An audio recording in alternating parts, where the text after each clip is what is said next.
C5 Corvette. Orifice tube. You want to replace this. It is in the line that comes off the condenser. It goes in there.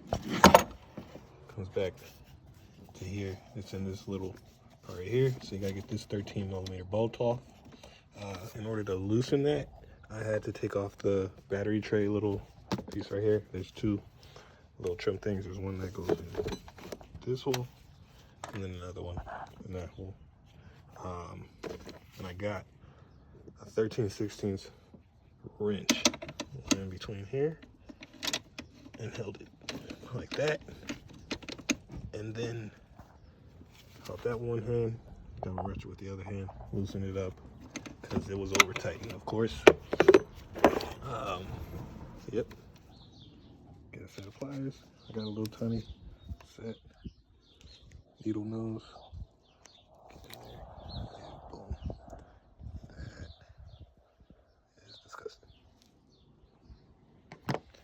Putting some PAG 150 in too.